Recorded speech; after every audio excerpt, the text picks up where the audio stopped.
স্বাগত খেলাযোগে আপনাদের সাথে আছি আমি ফাহিম রহমান। হামজা চৌধুরীর পর আরও একজন বিশ্বমানের ফুটবলার দুটি ছড়াবেন বাংলাদেশের জার্সি গায়ে। বাংলাদেশের হয়ে খেলতে রাজি হয়েছেন কানাডা প্রবাসী সামিত সোম। এজেন্টের আশা আসছে জুনে সিঙ্গাপুরের বিপক্ষে বাংলাদেশের হয়ে অভিষেক হবে সামিতের। কানাডার সর্বোচ্চ পর্যায়ে খেলা এই তারকা মিডফিল্ডারের পাসপোর্ট তৈরির প্রক্রিয়া শুরু করেছে বাফুফে। রহমান পেয়ারের রিপোর্ট। হৃদয়ের টানে শেকড়ের মায়ায় ছুটে আসা এক রাশ ভালোবাসা, যেন সময় নিজেই থমকে দাঁড়িয়ে বলছে এই মুহূর্তে ইতিহাস লেখা হচ্ছে। দুনিয়ার বুকে ছড়িয়ে ছিটিয়ে থাকা বাংলার সেরা সন্তানরা ঘরে ফিরছে। কদিন আগেই আলোড়ন তোলে এক নাম, হামজা চৌধুরী। ইংলিশ ফুটবলের রঙিন বাতাবরণ ছেড়ে হৃদয়ের আহ্বানে তিনি এসে দাঁড়ান বাংলাদেশের লাল সবুজের পতাকার ছায়ায়। অভিষেকেই আগুন ছড়ানো পারফরম্যান্সে জানান দেন তিনি শুধুই ফিরে আসেননি, ফিরে এসেছেন কিছু গড়তে, কিছু লিখতে। এবার সেই সুরেই যেন আরেকটি তারার আগমন ঘনিয়ে আসছে। সামিত সোম কানাডা জাতীয় দলের হয়ে খেলা এই মাঝ মাঠের শিল্পী খেলতে চান লাল সবুজের জার্সিতে। Hamza inclusion in the squad helped. ও দেখেছে যে মানুষ হামজাকে কিভাবে আসলে বরণ করে নিচ্ছে বাংলাদেশে। So I think it help. And আমি ওনার সাথে আবার কন্ট্যাক্ট করলাম। সো উনি আমাকে একটা ভয়েস নোট আকারে পাঠালো যে এই ওনার কোয়েরি ছিল কিছু। আমি এটা ফাহাদ ভাইকে আবার ফরওয়ার্ড করলাম। সো ফাহাদ ভাই also gave all the information. Obviously ওনার এন্ডেও অনেক সময় নিয়েছেন, কারণ উনি ক্যানাডিয়ান প্রিমিয়ার লিগের লাস্ট ইয়ারের চ্যাম্পিয়ন অ্যাজ ওয়েল। সো ছাড়পত্র from the coach as well, অনেক কিছুরই ব্যাপার স্যাপার আছে। সো ওই এন্ডে উনি আমাদেরকে আজকে সকালে একটা বলবো যে গ্রিন লাইট দেখিয়েছেন। সো আমরা প্রিভিয়াসলি ওনার বার্থ সার্টিফিকেট, তারপর পাসপোর্ট, এইসব নিয়ে এখন আর কি প্রসেস করা হচ্ছে। সামিত, যার শরীরে যেন বইছে দুটি নদীর স্রোত। এক প্রান্তে কানাডার ঠান্ডা হাওয়া, অন্য প্রান্তে সিলেটের সবুজ স্নিগ্ধতা। বাবা মানস সোম এবং মা নন্দিতা সোম দুজনেই সিলেটের সন্তান। প্রবাসে থেকেও তারা হারাননি হৃদয়ের ঠিকানা। সামিতের বয়স 27। বয়সের তরঙ্গে এখনো গতি আছে, আছে দৃষ্টি, যেটি ঝুঁকে আছে বাংলাদেশ নামক ভালোবাসার দিকে। কানাডার সর্বোচ্চ পর্যায়ে খেলা এই মিডফিল্ডার কানাডার জাতীয় দলের হয়ে প্রতিনিধিত্ব করেছেন দুইটা প্রীতি ম্যাচে। বয়স ভিত্তিক দলেও ছিলেন নির্ভরতার প্রতীক। এখন তিনি খেলেন কানাডা প্রিমিয়ার লিগের দল ক্যাভালরি এফসিতে। তার পেছনে ছায়ার মতো আছেন এজেন্ট অমিত হাসান, যিনি জানালেন আশার কথা। অ্যান্ড ফাইনালি গ্রিন লাইট দেখিয়েছে ইন টার্মস অফ ইন্টারেস্ট, যে আমি খেলতে চাই বাংলাদেশ ন্যাশনাল টিমের জন্য। সো এখন এক্সপেক্ট করছি যে সব ডকুমেন্টেশন যদি প্রপারলি হয়ে যায়, he will be here to play the home game. জুনের 10 তারিখ যখন বাংলাদেশ ঘরের মাঠে সিঙ্গাপুরের বিপক্ষে নামবে এশিয়ান কাপ বাছাই পর্বে, তখন হয়তো স্টেডিয়ামের গ্যালারি দুলে উঠবে দুই প্রবাসী রত্নের নাম ধ্বনিতে, হামজা এবং সামিত। বিশ্বের দুই প্রান্ত থেকে ছুটে আসা দুই সন্তান, এক পতাকা, এক স্বপ্ন। রহমান পেয়ার, 71।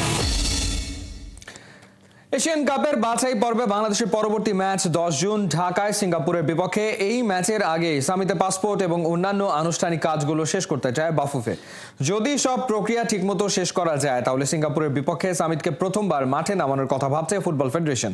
আর বিশেষজ্ঞরা বলছেন হামজার সাথে আরও একজন বিশ্বমানের তারকা বাংলাদেশের মিডফিল্ডের শক্তি পৌঁছে দেবে টপ লেভেলে।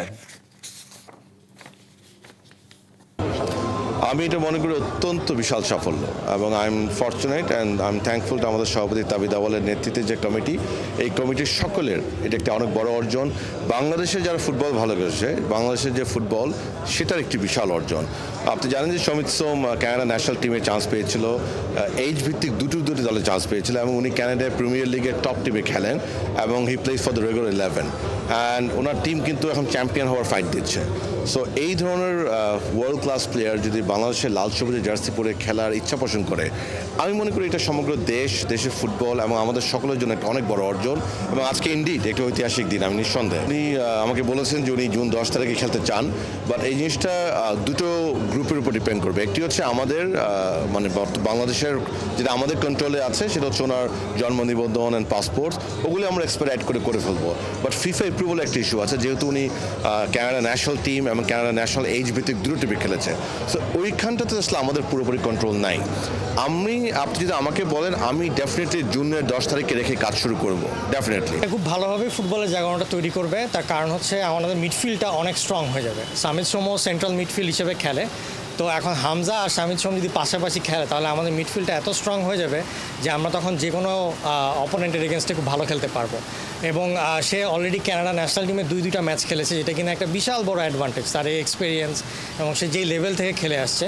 সো আমি মনে করি এটা একটা টপ লেভেলের একটা কি সাইনিং বলতে পারেন আমাদের ন্যাশনাল টিমের জন্য। শনিবার বিগ ম্যাচ লড়াই হবে বাংলা দুই ঐতিহ্যবাহী ক্লাবের। পুরনো জৌলুস হারিয়ে গেছে, কিন্তু লড়াইটা মহা গুরুত্বপূর্ণ দু দলের জন্য। খেলা হবে মিরপুরের হোম অফ ক্রিকেটে। জিম্বাবুয়ের বিপক্ষে সিরিজের আগে এই ম্যাচকে জাতীয় দলের ক্রিকেটারদের জন্য গুরুত্বপূর্ণ মনে করছেন ক্যাপ্টেন শান্ত। নাইয়ান বিন জসিমের রিপোর্ট। বর্তমান সময়ে আবাহনী মোহামেডান ম্যাচের উত্তাপের স্মৃতি মানেই যেন সাকিবের সেই লাথিকাণ্ড। ঢাকা লিগে সব অন্যায় অবিচারের বিরুদ্ধে ট্রেডমার্ক সাকিবের সেদিনের সেই প্রতিবাদ। সাকিব যখন ওই কাণ্ড ঘটাচ্ছিলেন, শান্ত তখন আবাহনীর জার্সিতে নন স্ট্রাইকিং এন্ডে। আবারও সেই আবাহনী মোহামেডান ম্যাচ, ঘুরে ফিরে সেই স্মৃতিটাই কি বারবার সামনে আসছে আবাহনী ক্যাপ্টেনের?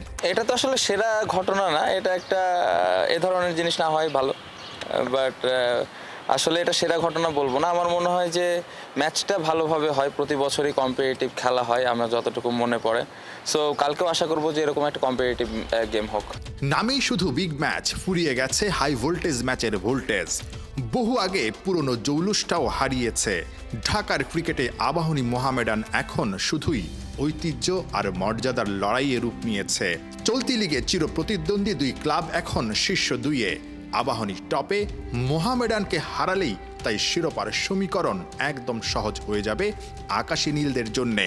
আর আবাহনীকে হারালে মোহামেডান শিরোপা রেসে টিকে থাকবে। আশা তো থাকে যে উত্তেজনাটা থাকুক, বাট হ্যাঁ সত্য আগের মতো ওইরকম উত্তেজনা নাই। আগের মতো মাঠে হয়তো আবাহনী মোহামেডানের খেলা দর্শক দেখতেও আসে না। বাট আমি যখন শুরু করেছিলাম 2015-16 দিকে, তখনও দেখতাম যে গ্যালারিতে কিছু মানুষ আসতেন। সো ওই জিনিসটা কমার কারণ আমার কাছে আসলে এই উত্তরটা নাই।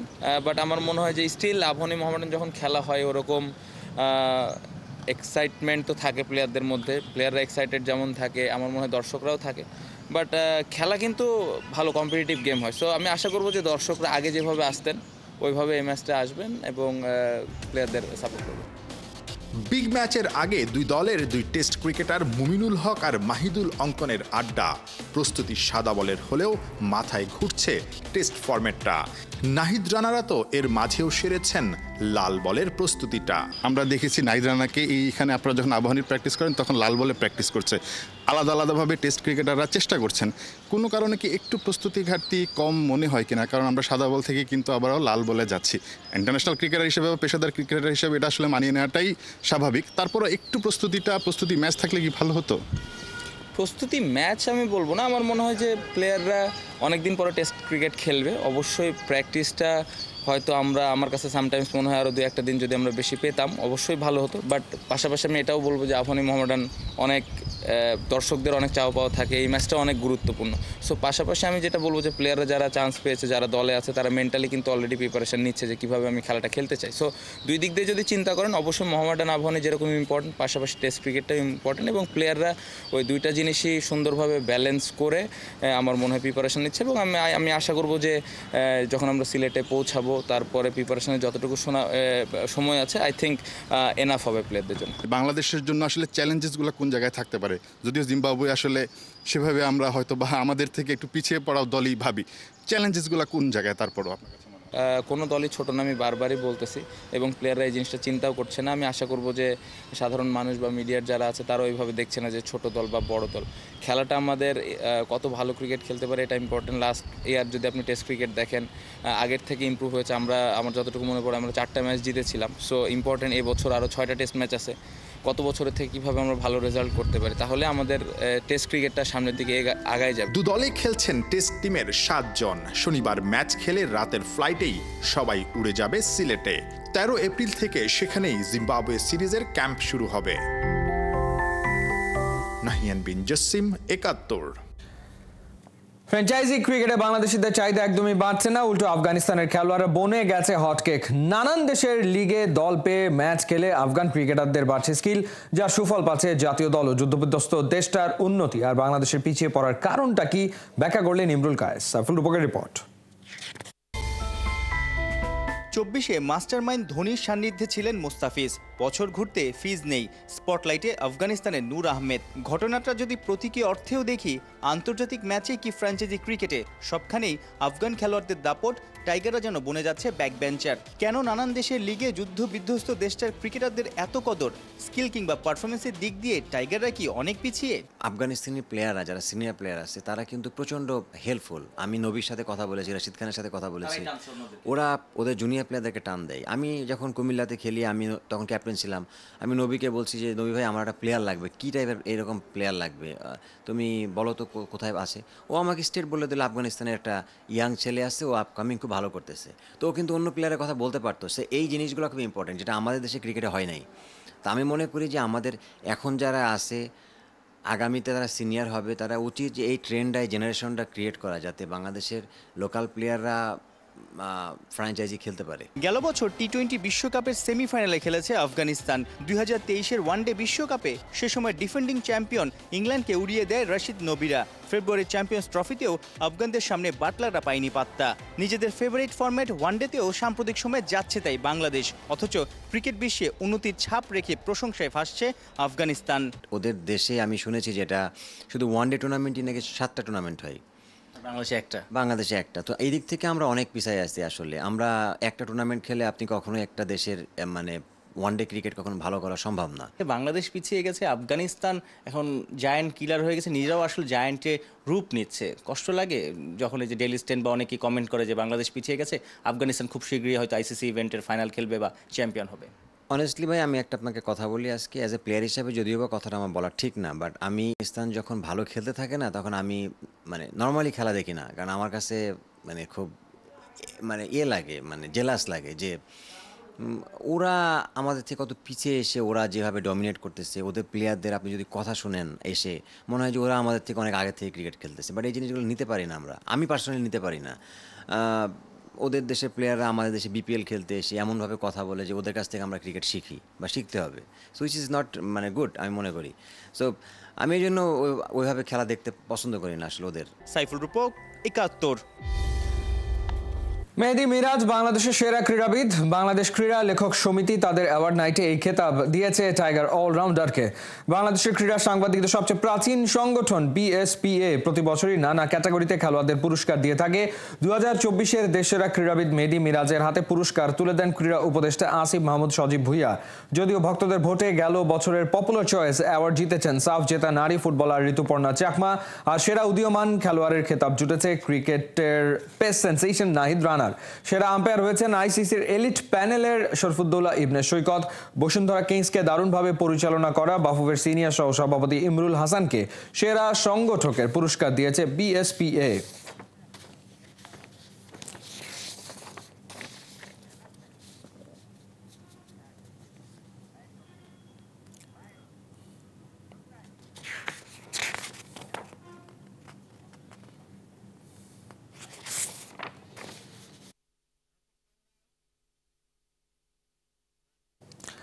হলিউডের অ্যাকশন মুভিতে দেখা যাবে ক্রিশ্চিয়ানো রোনালদোকে, তবে কি খেলা ছেড়ে দিলেন? তেমন কিছুই নয়। বিখ্যাত চলচ্চিত্র নির্মাতা ম্যাথিউ ভনের সঙ্গে হাত মিলিয়েছেন CR7, গড়ে তুলেছেন ইউর মার্ভ নামে চলচ্চিত্র প্রযোজনা স্টুডিও। সামাজিক মাধ্যমে দেওয়া এক বিবৃতিতে রোনালদো নিজেই এই নতুন উদ্যোগের কথা জানান সবাইকে। কোহিনুর করার রিপোর্ট। বিশ্বসেরা striker Cristiano Ronaldo loves movies. হলিউডের জনপ্রিয় পরিচালক ম্যাথিউ ভন লাভ স্পোর্টস। দুই ভুবনের দুই সুপারস্টার এবার হয়ে গেলেন এক। আপনার উত্তেজনার পারদ চড়িয়ে কড়া নাড়ছে ইয়রমার্ভ। মাঠের খেলাধুলা গল্পাকারে পৌঁছে যাবে সিনেমার পর্দায়, সাথে থাকবে উন্নত প্রযুক্তি আর ঐতিহ্যের মিশেল। সেই লক্ষ্যেই রোনালদো আর ভনের জয়েন্ট ভেঞ্চারে আসছে ইয়রমার্ভ নামে স্বতন্ত্র এই চলচ্চিত্র প্রযোজনের স্টুডিও। জানা গেছে এরই মধ্যে নাকি প্রাথমিকভাবে এই জুটি দুটি অ্যাকশন চলচ্চিত্রের প্রযোজনা ও অর্থায়ন সম্পন্ন করেছে এবং খুব শীঘ্রই তৃতীয় সিনেমার কাজও শুরু হয়ে যাবে, যদিও এখনও কোনো আনুষ্ঠানিক মুক্তির ঘোষণা করা হয়নি। 2023 সালে পর্তুগালের সবচেয়ে বড় মিডিয়া গ্রুপের সাথে যুক্ত হয়েছিলেন CR7 আর গেল বছর নিজের ইউটিউব চ্যানেল ইয়োর ক্রিশ্চিয়ানো খোলেন পর্তুগিজ সুপারস্টার। কয়েক ঘন্টার মধ্যে ভিউয়ার আর ফলোয়ারের হিসেবে প্ল্যাটফর্মের সমস্ত রেকর্ড ভেঙে দেন তিনি। এছাড়া ফ্যাশন, পারফিউম, ঘড়ির ব্র্যান্ড সব মিলিয়ে ক্রিশ্চিয়ানো রোনালদো যেন দিনে দিনে হয়ে উঠছেন বিজনেস টাইকুন। এদিকে বিভিন্ন গণমাধ্যমের খবর, আল নাসরের সাথে আরও 2 বছর চুক্তির মেয়াদ নাকি বাড়িয়ে ফেলেছেন ক্রিশ্চিয়ানো রোনালদো। 2023 সালে সৌদিতে এসে এরই মধ্যে খেলে ফেলেছেন 98 ম্যাচ, 88 গোল করেছেন, 19টা অ্যাসিস্ট। চলতি সিজনে 40 বছর বয়সী রোনালদো আছেন উড়ন্ত ফর্মে। 34 ম্যাচে 30 গোল, 4 অ্যাসিস্ট নিয়ে এগিয়ে চলেছেন হাজারি ক্লাবের নাম লেখানোর মিশনে। তবে আপাতত CR7-এর সমর্থকরা আছে অপেক্ষায়, হলিউডে কেমন হবে CR7-এর নয়া এই জার্নিটা। কোহিনুর কণা, 71। এই ছিল এই মুহূর্তের খেলাযোগে সরাসরি সংবাদ অনুষ্ঠান দেখতে চোখ রাখুন 71-এর ফেসবুক পেজে এবং সাবস্ক্রাইব করুন 71-এর ইউটিউব চ্যানেলে। 71-এর সাথেই থাকুন।